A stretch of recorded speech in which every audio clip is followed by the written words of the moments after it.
Welcome back to my YouTube channel. Yuk belajar bersama Panji. Sebelum lanjut ke topik kita hari ini, jangan lupa ya untuk di subscribe, like, and comment. And semangat belajar. Yo, what's up sahabat Panji. Senang sekali nih kita akhirnya berjumpa lagi. Semoga semua sehat dan selalu dalam lindungannya ya. Alright, pada hari yang berbahagia ini kita akan membahas tentang simple future tense. Mohon maaf, kita bakalan membahas simple future tense. Sama seperti pembahasan sebelumnya, yaitu simple present sama simple past. Simple future tense merupakan tense yang juga paling banyak dipakai dalam kehidupan sehari-hari. Jadi, ayo kita yakinkan sama-sama bahwa kita memahami betul apa itu simple future tense. Saya ingatkan lagi ya, sama seperti simple present sama simple past, simple future juga sangat gampang dimengerti. Saya bikin training atau pembahasan ini sangat gampang untuk dimengerti dan dipahami. Jadi stay tune sampai selesai. Sebelum kita melanjutkan ke pembahasan yang lebih lanjut, ada baiknya kita mengerti dulu nih apa itu simple future tense.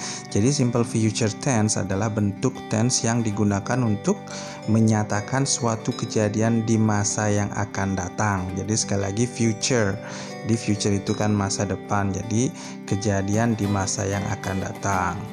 Yang kedua juga merupakan ciri khas dari tense ini. Jadi tense ini identik dengan kata will atau shall atau be going to be.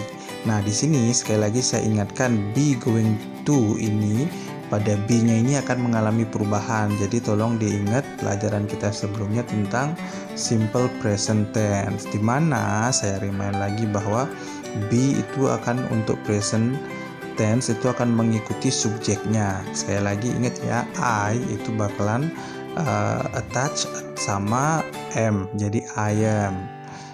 Saya ingatkan lagi, they, you, we itu akan dipasangkan dengan are, dan yang terakhir adalah he, she, it itu akan dipasangkan dengan is. Jadi tolong diingat lagi yang itu, karena ini akan muncul lagi pada pembahasan simple future tense. Jadi siap ya, kita lanjut ke tahap selanjutnya.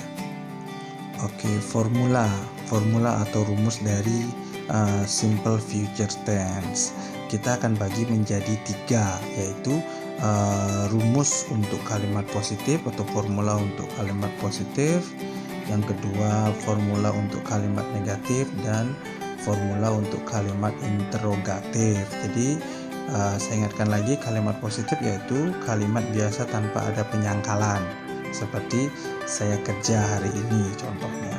Kalimat negatif itulah kalimat biasa dengan penyangkalan, jadi diikuti kata tidak. Nah, di sini contohnya misalkan saya tidak kerja hari ini. Terus yang ketiga adalah kalimat interrogatif, di mana inilah kalimat bertanya. Jadi seperti contoh, apakah saya kerja hari ini? Jadi jelas ya.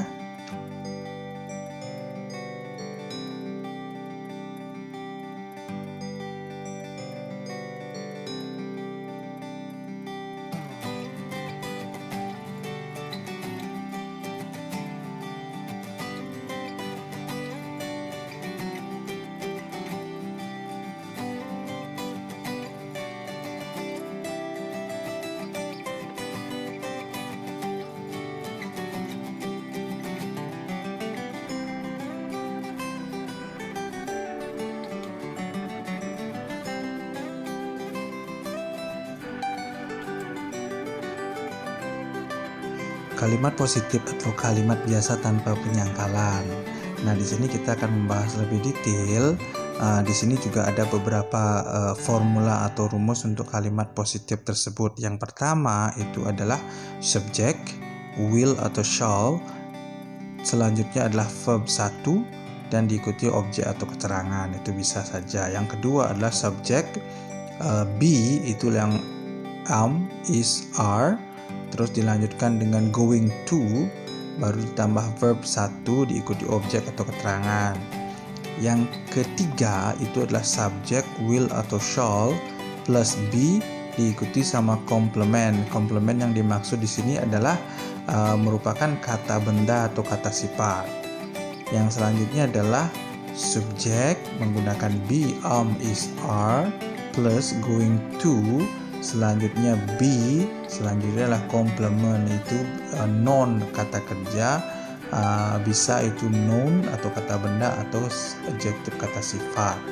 Contohnya adalah contoh yang pertama untuk subjek will, shall, verb 1 sama objek, yaitu we will attend the ceremony. We itu subjek, will itu ciri khas dari future, attend itu verb 1, ceremony itu objek.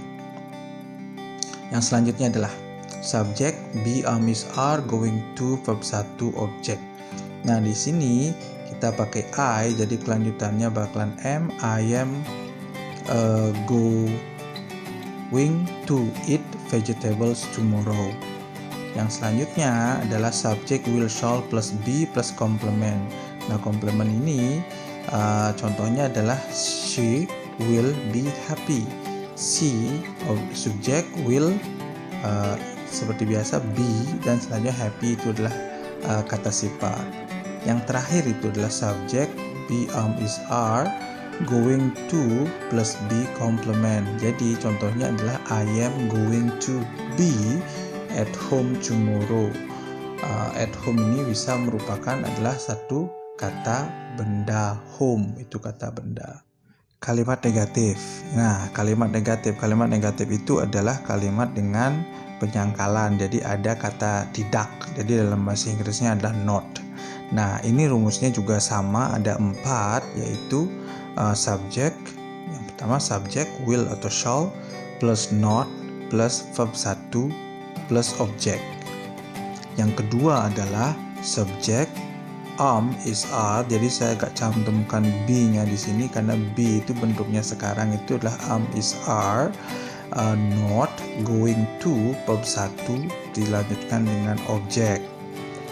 Yang selanjutnya adalah subjek will or shall, not plus be plus komplement. Jadi sekali lagi komplement itu bisa merupakan kata benda atau kata sifat. Subjek to be-nya itu tetap is, are, dilanjutkan dengan not, dilanjutkan dengan going to, be ditambahkan dengan komplement. Nah, di sini contohnya yang pertama adalah we will not attend the ceremony. Nah, di sini ada not setelah kata will. Jadi subjek will or shall plus not plus verb 1. Yang selanjutnya adalah contoh kedua, itu adalah I am not going to eat vegetables tomorrow. Nah, di sini I am not. Jadi kelihatan ya, jadi ditambahkan setelah be, is, are. Ini kalau misalkan diganti I-nya nih menjadi you, jadinya bakalan you are not going to eat vegetables. Kalau misalkan ini diganti dengan she atau he, jadinya bakalan menjadi she is not going to eat vegetable. Jadi ingat lagi ya, simple presentnya. Yang selanjutnya adalah she will not be happy, yaitu perumusnya adalah subjek will atau shall not plus be plus komplement. Yang terakhir adalah subjek be, is, are, not plus going to plus be plus komplement. Contohnya adalah I am not going to be at home tomorrow. Di sini sekali lagi bisa juga you are not going to be at home tomorrow atau she is not going to be at home tomorrow. Jadi kalimat negatif adalah kalimat dengan adanya penambahan kata not. Kalimat interrogatif atau kalimat bertanya. Nah, kalimat interrogatif ini adalah kalimat bertanya, jadi will atau shall-nya itu bakalan menjadi di bagian depan. Jadi contoh rumus pertama adalah will atau shall plus subject plus verb 1 plus objek. Contohnya adalah will we attend the ceremony. Jadi will atau shall, we-nya itu subjek, verb 1 dan di objek. Yang selanjutnya adalah is are subject going to verb 1 object. Jadi di sini kita bisa lihat, am I going to eat vegetable tomorrow? Am I going to eat vegetables tomorrow? Nah, itu contohnya. Yang selanjutnya adalah will atau shall subject plus be plus complement. Jadi will she be happy? Nah, di sini tidak ada mengalami, atau misalkan ini diganti you, tetap aja diikuti kata be. Jadi will you be happy bisa juga. Nah, yang selanjutnya adalah is are subject plus going to plus be plus complement. Di sini contohnya adalah am I going to be at home tomorrow? Jadi am I going to be at home tomorrow? Yang terakhir adalah use questioning word to begin the sentence. Nah, di sini bisa ditambahkan misalkan when will we attend the ceremony, atau di other kata pertanyaan lainnya adalah misalkan kapan, atau misalkan what will you do, misalkan seperti itu. Subject, verb, and complement agreement. Jadi di sini adalah ketentuan dari subjek dan ke verb atau ke complement yang mengikutinya. Di sini akan kita bahas lebih lanjut. Ketentuan yang pertama yaitu untuk kalimat positif, kata kerja yang mengikuti will atau shall atau going to dalam bentuk verb 1. Jadi sekali lagi, verb yang dipakai adalah verb 1 atau kata kerja original. Contohnya adalah we will attend the ceremony. Attend is a verb 1. Yang selanjutnya adalah I am going to eat vegetables tomorrow. Nah, di sini it-nya juga adalah merupakan kata kerja bentuk pertama. Yang kedua, agreement yang kedua adalah untuk kalimat negatif yang memakai will atau shall, kata not digunakan sebelum kata kerja. Jadi ingat, not-nya itu sebelum kata kerja. Jadi bakalan subject seperti contoh sebelumnya, subject will, not, verb 1, objek atau keterangan. Nah, di sini contohnya adalah will atau shall, kata not digunakan sebelum kata kerja. Jadinya contohnya adalah we will not attend the ceremony. Ketentuan yang ketiga yaitu untuk kalimat negatif yang memakai going to, kata not digunakan sebelum going to. Jadi lihat perbedaannya ya. Kalau misalkan kalimat positifnya memakai will atau shall, maka not-nya itu bakalan ada sebelum kata kerja. Akan tetapi di sini kalau misalkan memakai going to, kata not-nya yang digunakan itu adalah sebelum kata going to tersebut. Contohnya adalah I am not going to eat vegetable tomorrow. Misalkan yang contoh kedua mungkin adalah you are not going to be my friend anymore. Aturan yang selanjutnya adalah untuk kalimat interrogatif will atau shall atau be yaitu am, is, are mengawali kalimat dan menggunakan kata kerja bentuk pertama. Nah, untuk kalimat pertanyaan sekali lagi, kalimat pertanyaan atau interrogatif will atau shall, be yaitu am, is, are mengawali kalimat dan menggunakan kata kerja pertama. Mengawali kalimat dan menggunakan kata kerja pertama. Contoh, will we attend the ceremony? Nah, will-nya itu mengawali, terus yang untuk yang kedua adalah kalau misalkan memakai be, are we going to attend the ceremony? Atau misalkan kalau misalkan subjeknya I, kita bakalan menggunakan contohnya dengan kata lain, am I going to attend the ceremony? Aturan yang selanjutnya yaitu untuk semua jenis kalimat, yang memakai komplement atau non verb atau non kata kerja, it can be noun kata benda atau adjektif kata sifat. Maka kata be ditambahkan sebelum komplement tersebut. Sekali lagi, untuk semua jenis kalimat yang memakai komplement atau non-verb itu bisa menjadi noun kata benda atau adjektif kata sifat, maka kata be tersebut ditambahkan sebelum komplement. Contohnya adalah she will be happy. Mungkin she will be happy. Jadinya yang kedua adalah I am going to be at home tomorrow. Yang selanjutnya adalah I am not going to be at home tomorrow. Yang selanjutnya adalah bentuk kata bertanyanya will she be happy.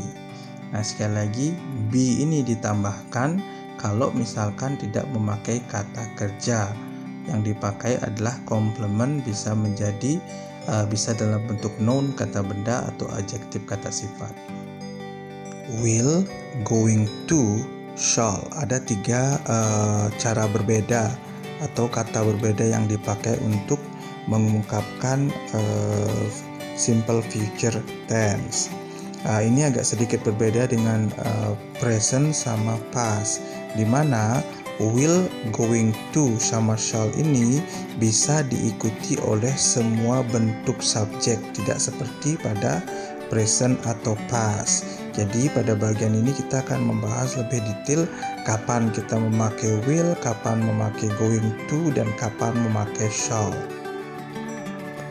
Yang pertama adalah will, digunakan untuk mengajukan permohonan. Jadi contohnya adalah I need your assistance for this task. Will you help me? Mengajukan permohonan. Will you help me? Yang selanjutnya adalah untuk menunjukkan keinginan atau ketidakinginan. They won't go to the party no matter what. They won't. Won't itu adalah bentuk dari kata will not, jadi disingkat menjadi won't. Untuk membuat janji, I promise I will be there for you. Saya janji I will be there for you. Yang selanjutnya adalah untuk menunjukkan fakta umum. Contohnya adalah this tree will die if they don't get good treatment. Nah, this tree, tumbuhan ini akan mati kalau tidak mendapatkan perawatan yang bagus. Jadi di sini menunjukkan fakta umum. Going to. Nah, ini untuk menunjukkan niat atau tujuan. Yang pertama, going to adalah untuk menunjukkan niat atau tujuan. Contohnya, I am not going to go to school whether in a good weather or not. Jadi I am going to go to school, menunjukkan niat. Yang selanjutnya adalah untuk membicarakan kejadian yang akan segera terjadi. Contohnya adalah look at the cloud. It is going to rain. It is going to rain. Jadi di sini. Jadi ini membicarakan kejadian yang akan segera terjadi. Untuk membicarakan rencana yang telah dibuat. Rencana yang telah dibuat itu bisa memakai going to. Contohnya adalah they are going to spend their time off in Bali. Jadi membicarakan rencana yang telah dibuat, contohnya adalah they are going to spend their time off di Bali. Kata yang terakhir itu adalah shall. Nah, ini dipakai untuk membuat kalimat menjadi lebih formal. Jadi ini membuat kalimat lebih formal. Jadi shall dipakai untuk membuat kalimat menjadi lebih formal. Contohnya adalah I shall finish my task. Nah, di sini lebih kelihatan kesannya berbeda. Yang selanjutnya adalah untuk menawarkan sesuatu. Shall I get you a glass of beer? Shall I get you a glass of beer? Bisa saya ambilkan kamu gelas of beer. Jadi shall.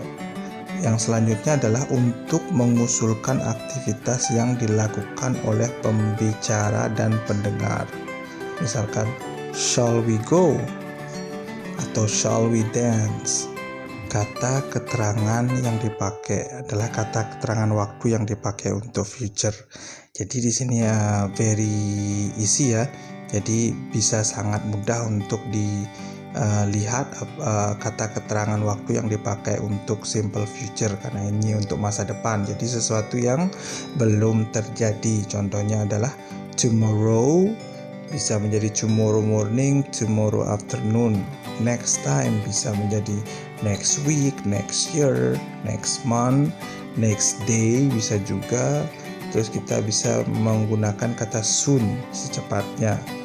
Later juga bisa menjadi kita pakai adalah 2 days later, 2 more days, the day after tomorrow.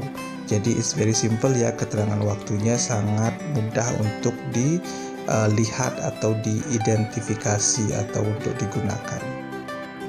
Bagaimana sahabat Panji, tidak susah kan, alias gampang pakai banget untuk memahami future tense ini. Jadi tidak seperti kelihatan susah. Jadi selalu keep on practicing and then bring up your English level up. Jadi to be more confident in speaking English. Sekian dulu ya sahabat Panji untuk pembahasan kita hari ini, dan sekali lagi dan selalu saya ucapkan terima kasih for watching, and then see you on the next topic, and see you.